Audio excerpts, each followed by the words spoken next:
Hello students, I'm back with the topic isomorphisms, and today we'll learn some new theorems on isomorphisms, and as promised we'll be trying to conclude some really good properties on isomorphisms.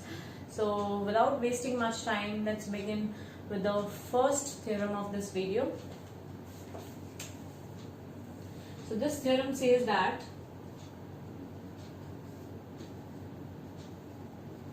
every group is isomorphic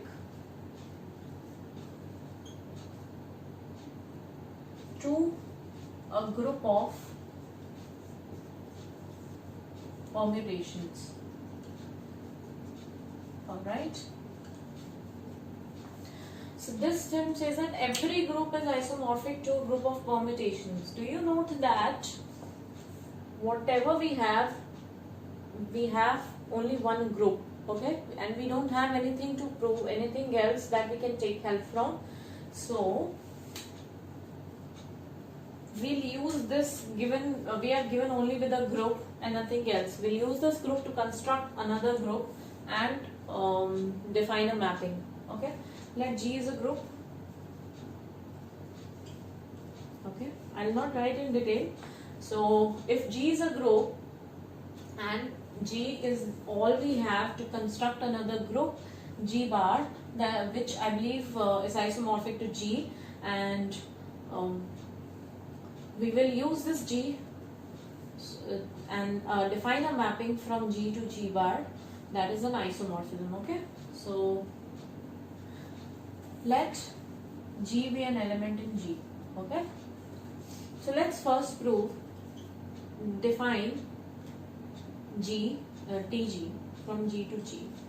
This is a mapping.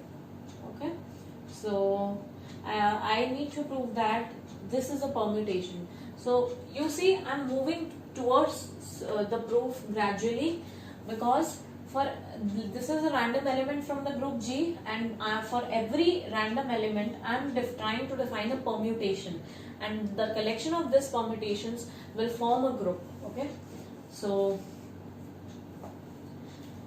TGX is equals to GX for every X belonging to G.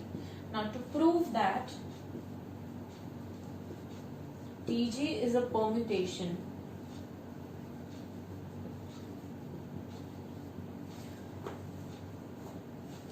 first prove that it's a function. Clearly x1 is equals to x2 implies gx1 is equal to gx2.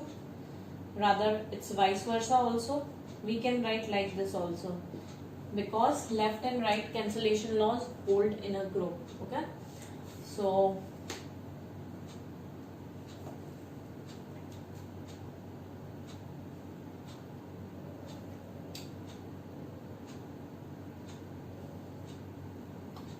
G, so this was like proving both in one step. This is proving that this is a function as well as this is a one-one function. Okay, so now let y belongs to G. Okay, so y, I want to write it something like this. Okay, so left multiplying by G inverse, we get x is equals to G inverse y. Okay, so we have TG of G inverse y is y. Okay, and this I am able to write. How I am able to write left multiply by G inverse? Because G is a group and every element is invertible. It has an inverse. So that is why I am able to, because each and every step that you are performing that has a significance, and we cannot multiply by 0, or we cannot cancel left and right elements unless we have a proof for them, and we have already done proof for left and right cancellation laws in a group. Okay, and for this comes from the property that every element in a group has an inverse. Okay, so this is a function, this is a 1-1 onto mapping, so hence this is a permutation. Therefore TG is a permutation. Now let's define G bar as TG such that G belongs to G. Okay. So let's remove this. And this every element of G bar is a permutation. Okay. So now I'll prove that this is a group. Okay. So before moving ahead to prove that this is a group, let me prove a property that these permutations satisfy. This is this. And remember that the operation is function composition. It's not a simple multiplication. So now to prove that two functions are equal, let's calculate this value and we'll prove that, or let's calculate this. Okay, at any element of G. So this is Tg1, Tg2x. What is Tg2x? This is G2x. This is G1, G2x, which is Tg1, G2x. So hence Tg1, G2 is same as Tg1 into Tg2. This we have proved.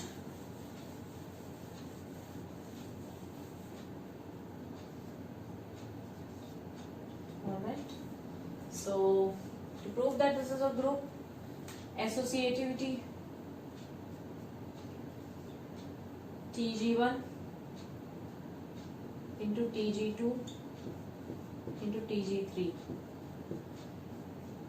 Okay, so this is Tg1 G2, this is into Tg3, this is T of G1 G2 into G3. Okay, so associativity holds in this group also. We can write it as G1 into G2 G3, Tg1 Tg2 G3, Tg1 Tg2 into Tg3. Alright, so this proves the associativity property. Existence of identity. What is the identity? Put G is equals to E. Okay, and we get T. What is TEX? Calculate this value at every point of G. This is E into X, which is X for every X belonging to G. Therefore, TE is identity. What is inverse? Calculate the inverse of each permutation. That is TG1, TG inverse into TG is TG inverse G is equals to TE. TG is equals to, TG into TG inverse is TG, G inverse is TE. Okay.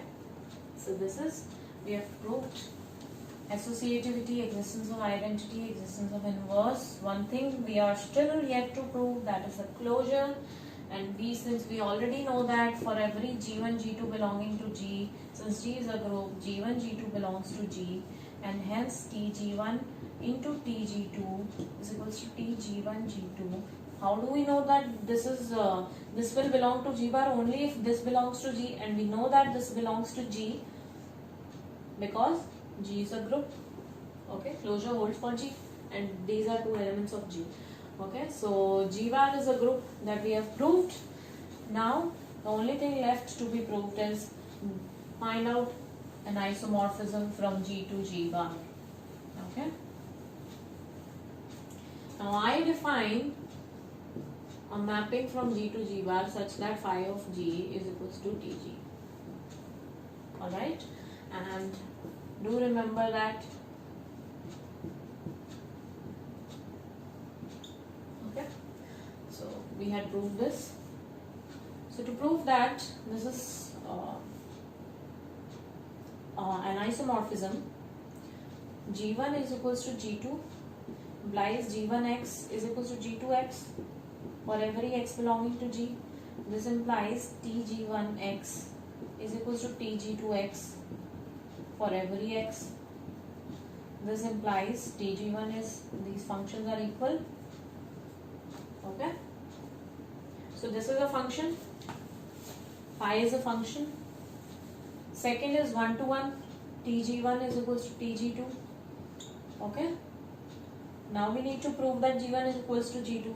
This implies since these functions are equal, these are equal at identity also. G1 into what is Tg1x, that is Gx, G1x. So G1 into E.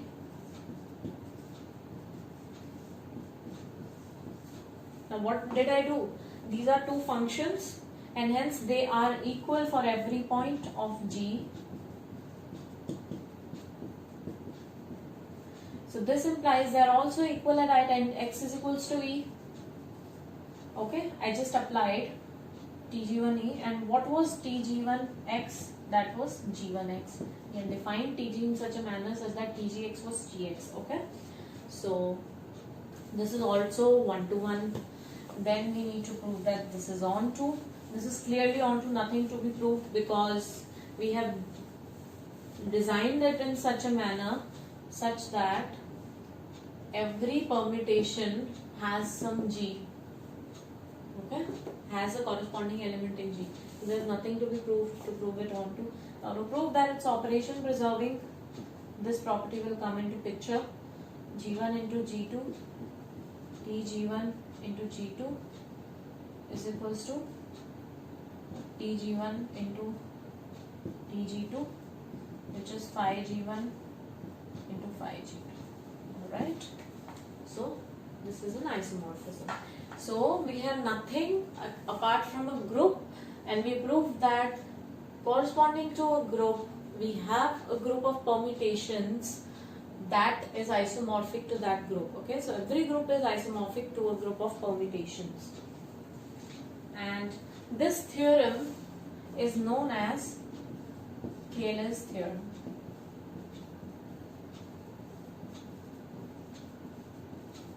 Alright.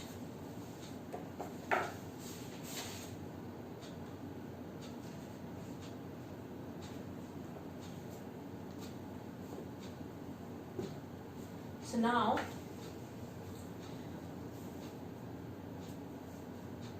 your job is to find out, we are given with a group, Euler's group, which is 1379.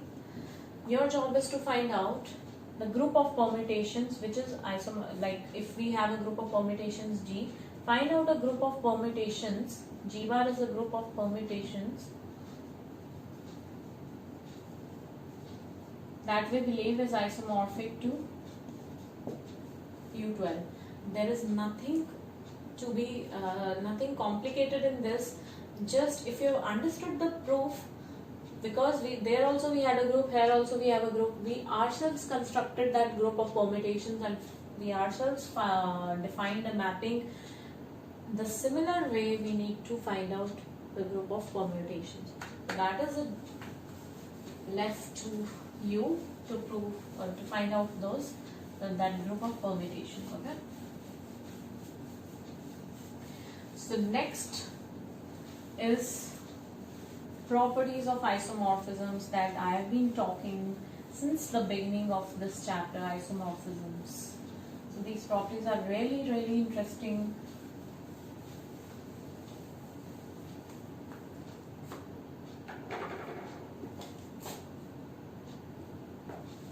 So let's talk about these.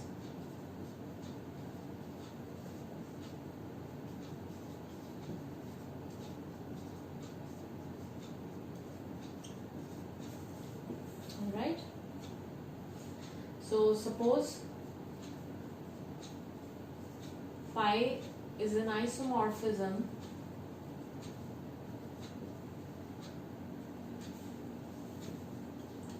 from a group G onto G bar. Okay. So first property is phi carries identity of G to identity of G bar. Right. Now suppose that E is identity of G and E bar is identity of G bar. Alright. So phi of E is phi of E into E is equals to phi of E into phi of E, use operation preserving property, phi of E square, or we can say that phi of E into phi of E. Also, what we can write here, since phi E belongs to G bar and E bar is identity of G bar, we can write it like this: E bar into phi E is phi E into phi E. Right cancellation, E bar is phi E. So, if E is an identity in G, then the corresponding mapping will take identity of that group to the identity of the another group. So this is really interesting property. Next property is, for any integer n, phi of a power n is same as phi of a power n. Clearly, if n is 0, phi of e is, what is phi of e power 0? Anything power 0 will be identity of G bar. So this is true, that we have already proved in the first property. Let's assume that n is a positive integer, or n belongs to set of natural numbers. Okay, so phi of a power n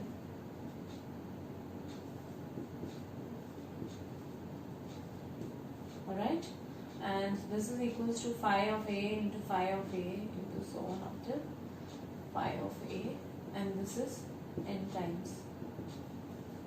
This was also a power n, this was n times phi of a power n. Alright, so this is when n is a positive integer. We have already proved when n is 0. Now the remaining one left is when n is negative. Okay, so let m is equals to minus n, where n is negative. Okay, so, or say that n is equals to minus m, where m is positive. Clearly, if n is negative, it will be equal to minus of m for some positive integer m. Okay, now phi of a power n is equals to phi of a power minus m. Okay, so this is equal to phi of a inverse power m. Okay, so we know that if a belongs to G, a inverse belongs to G. Okay, phi, in groups we need not worry about inverse of elements. That's a beautiful thing about groups. And this is a inverse power m. Now m is positive, so we can multiply m times. This is m times. So this is phi of a inverse into phi of a inverse, so on up till phi of a inverse. This is also m times. Now this is phi of a inverse power m.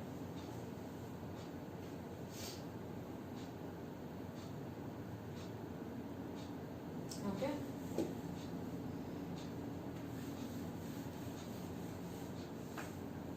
Now we have proved that phi of a power n is equals to phi of a inverse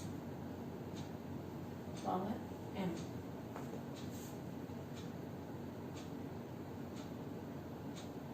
Okay, so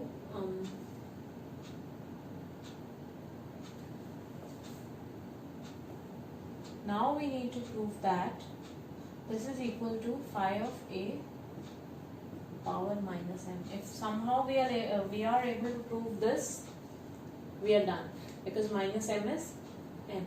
All right, so phi of a inverse power m. Okay, that is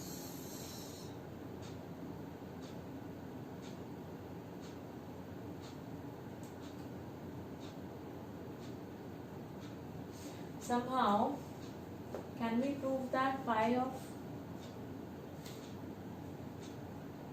if phi of A is B, okay, so A is phi inverse B, alright.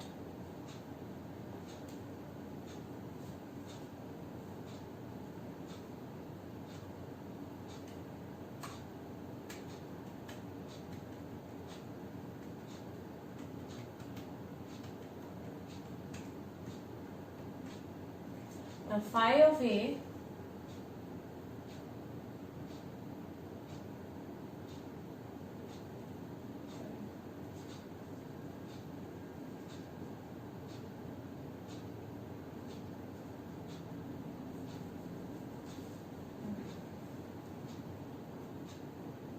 need to prove that phi of A inverse is same as phi of A inverse. How do we prove that?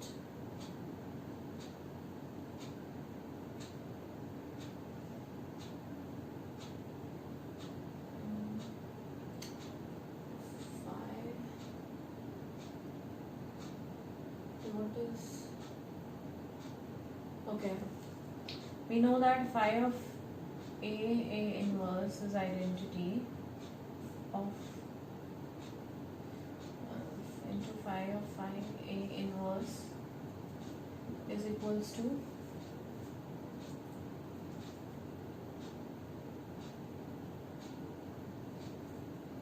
E bar. This implies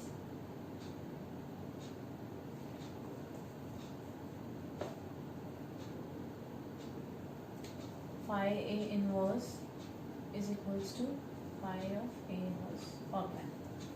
So this is what we needed. Okay. So let's remove this.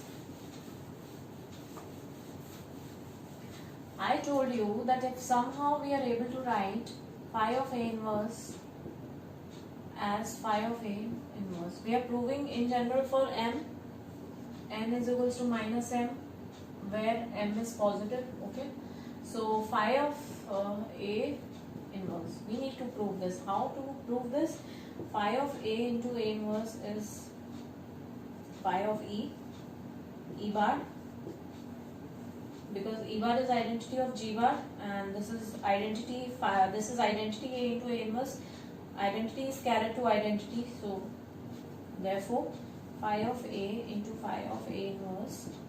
Alright. Also we have phi of A inverse A. Okay. So both are equal to identity. Phi A into phi inverse is identity and phi A inverse into phi A is identity. This implies phi A inverse is equals to phi A inverse. Now apply this in this statement. Phi of, we have reached the conclusion that phi of A inverse m, now this is equals to phi of A inverse power m phi of A power minus m, which is equals to phi of A power n, because n was minus m. Okay.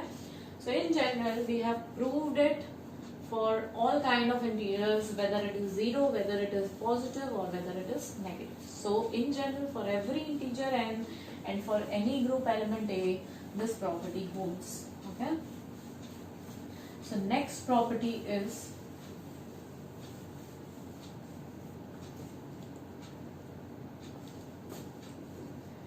for any elements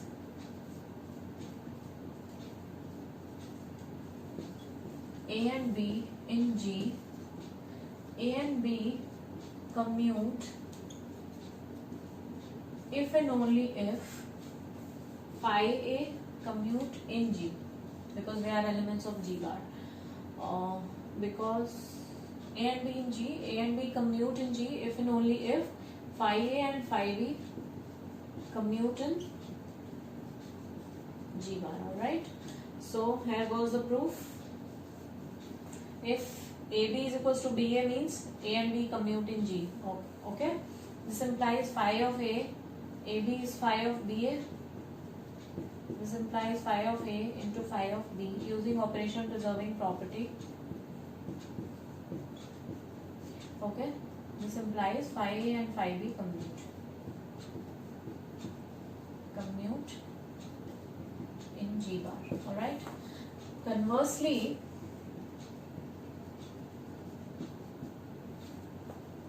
if phi of A into phi of B is equals to phi of B into phi of A. This means that phi A and phi B commute in G bar. This implies using operation preserving property. And now, since we have reached this step, phi of x is phi of y. Since phi is 1, 1, this implies AB is equals to BA and hence A and B commute in G. So we have proved both ways. Therefore, any two elements will commute in G if and only if the resulting corresponding elements will commute in G bar. So next property is based on this property, which says that G is abelian if and only if G bar is abelian.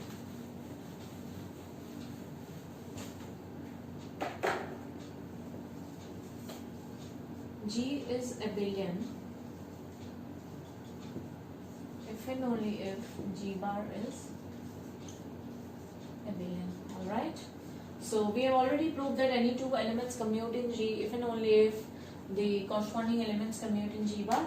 So this is the resultant property from that.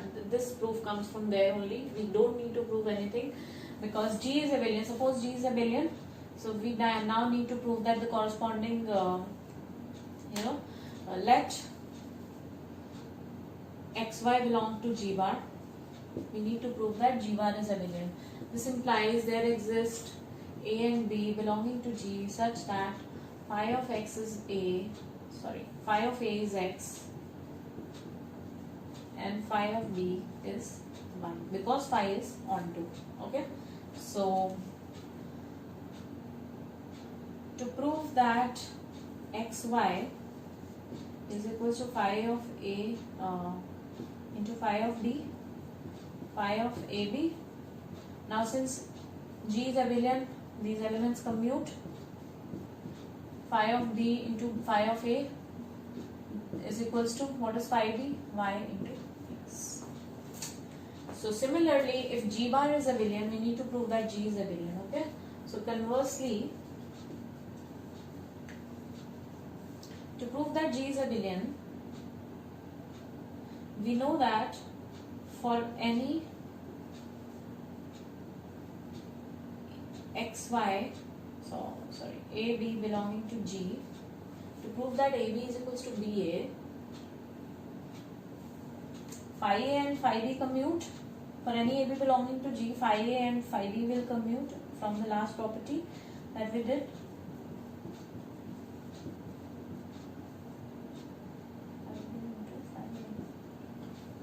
Phi AB is equals to phi of BA. Since phi is 1 to 1, this implies AB is equals to BA. So actually this proof needed nothing, but this is proof from the last property that we proved. There is nothing special about that. So the next property is related to the order of the elements. Order of A is order of phi A for every A in G. So see how interesting this property is. It preserves orders of elements also. So if the order in one group is say n, then its resulting element will also have the same order in its own group. Okay, these two are different groups. Okay, so the behavior of elements, the properties of elements inside these two groups will be same. So that is why it is also preserving orders. So let's prove. Let order of A is n. To prove that order of phi A is n, let's compute phi A power n first. Phi of A power n. Now order of A is n. This is identity. So phi is E bar from the very first property. Now to prove that this is a least positive integer, let phi of a power k is identity. This implies phi of a power k is identity. K comes inside. This implies, since we know that from the first property, identity goes to identity. Phi of e bar is phi of e. So this implies a power k is equals to e. Because phi is 1 to 1, it cannot have same values for different domain values. So they have to be same. So since n is the least positive integer, this implies k is greater than or equal to n. Okay? Because n was order of a. So hence we have proved that if n is a integer, positive integer such that phi a power n is identity, and it is the least, if at all there is any integer, it has to be greater than or equal to n. So therefore order of phi a is n. Okay? So next property follows from this property that G is cyclic if and only if G bar is cyclic.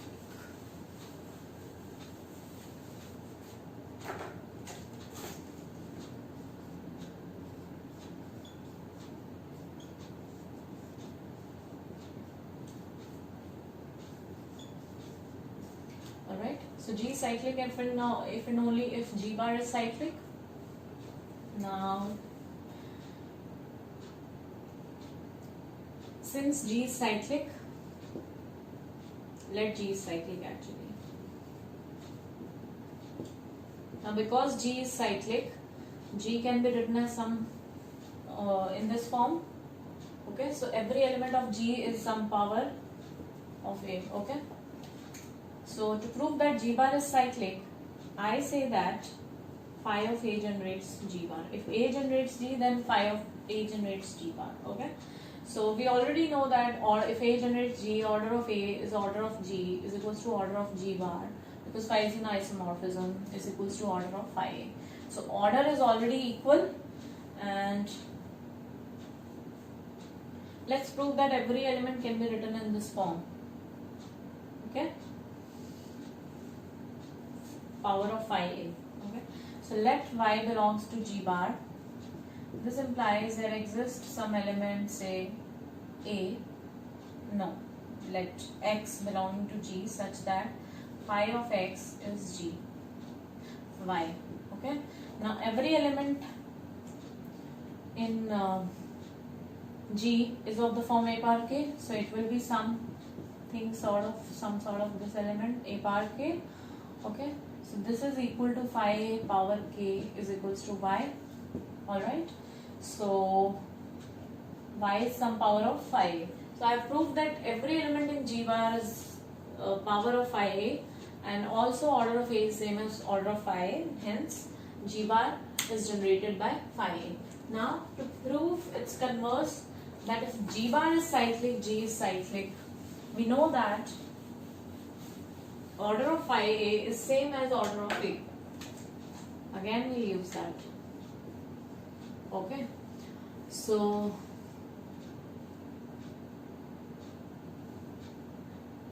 since G bar phi is on 2,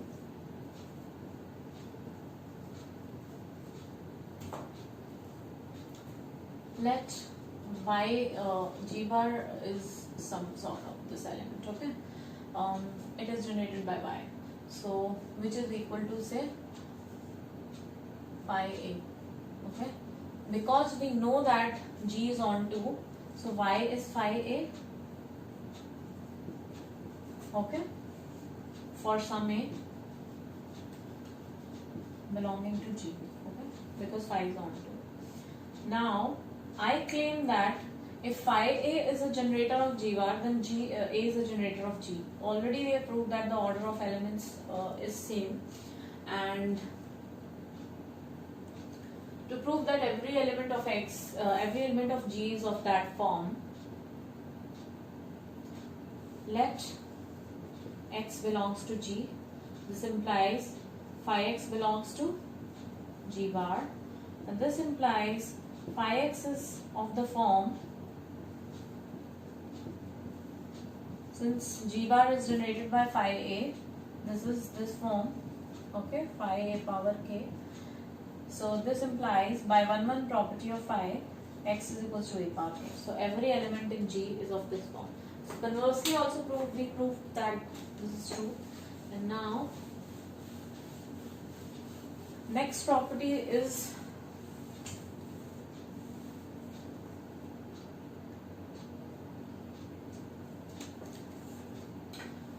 phi inverse is an isomorphism from G bar to G. Clearly, phi is an isomorphism from G to G bar. Phi inverse is 1 1 on 2. It's a function. Okay, no need to prove that. The only thing that we need to prove is operation preserving. Okay, so let xy phi inverse will be defined from G bar to G. xy belong to G bar. This implies there exists some AB belonging to G such that phi A is equals to x. Use the onto property. Phi B is equals to y. Alright. So after this, xy, phi inverse xy. Okay. So phi inverse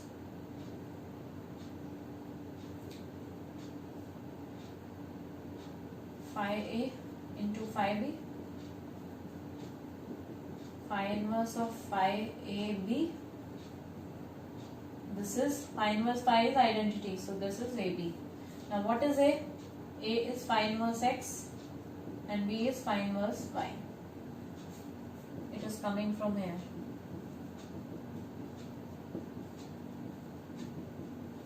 Alright.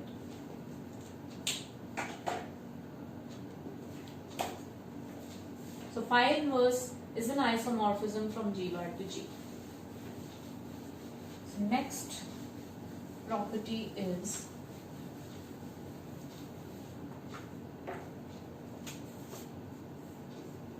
if K is a subgroup of G, then phi K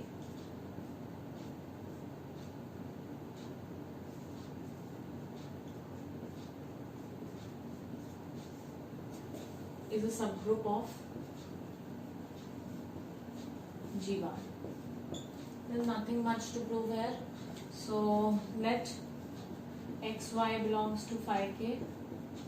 So there exists k1, k2 belonging to k. Note that k is a subgroup of G and we are proving that phi k is a subgroup of G bar. So k1, k2 belonging to k such that phi k1 is equals to x and phi k2 is equals to y. Now since k is a subgroup of G, this implies k1, k2 inverse belongs to k. Okay. So now let's compute what is y inverse. Phi inverse k2, and that we have already proved. Okay. For negative powers also. And so xy inverse is phi of k1 into phi of k2 power minus 1. So this is same as phi of k2 inverse. This is same as phi of k1 k2 inverse. So now this belongs to k, so this resultant element will belong to phi k. Alright.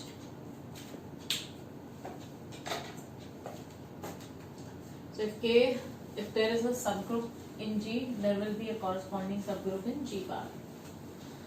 Now the last property tells us something about the solutions of an equation.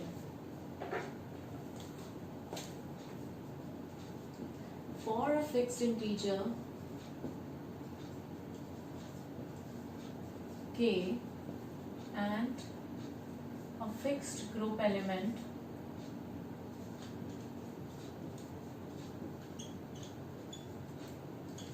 b in G, x power k is equals to b has same number of solutions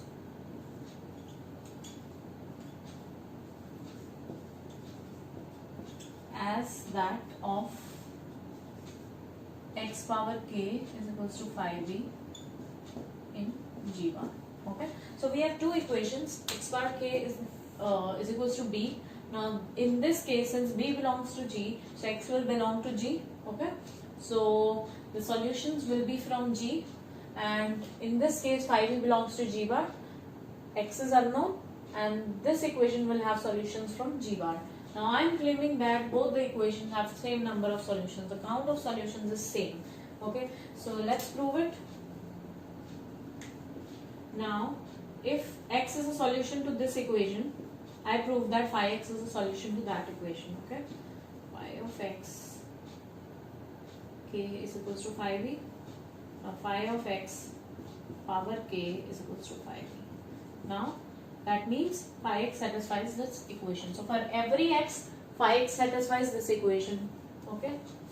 Now I prove that for every solution to this, we have a solution to this statement. Okay.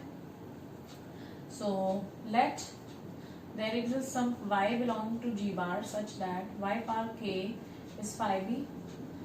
Now since y belongs to G bar and phi is on to y is phi a for some a belonging to G, this implies phi of a power k is equals to phi of b.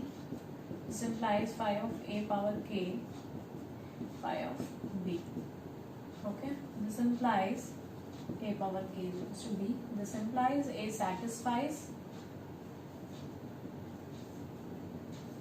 x power k is equals to b. Now for every solution to this statement, we have a solution to this equation, and for every solution to this equation we have a solution to this equation, and hence the count of solutions to both the statements, to both the equations have the same number of solutions in their respective groups. This has solutions from group G and this has solutions from group G bar. Okay, so this was the last property that we have proved for isomorphisms. So let's quickly revise what we have learned in isomorphisms. An isomorphism is a one-to-one onto mapping from a group G to G bar that preserves group operations. Okay, and we took some examples that are isomorphisms and that are not isomorphisms. Then we proved that every group is isomorphic to a group of permutations, and we need to practice how to find out that group of permutations when we are given a real example of a group. Okay. Next was these properties of isomorphisms, and these properties of isomorphisms clearly indicate that the behavior of elements in the two different groups are exactly the same.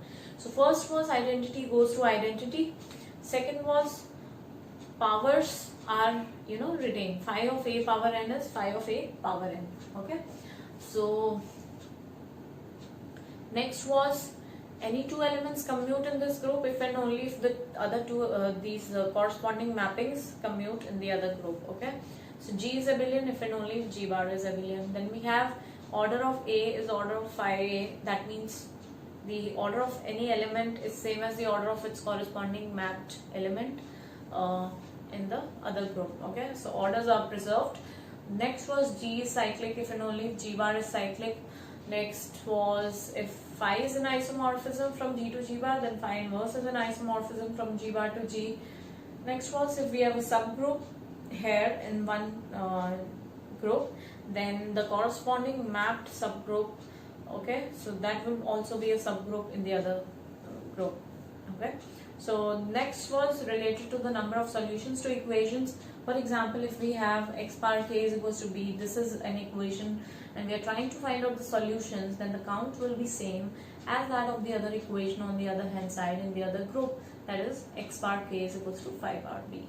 I hope you liked this video. Please do watch these videos regularly and do watch out for upcoming videos. Thank you so much.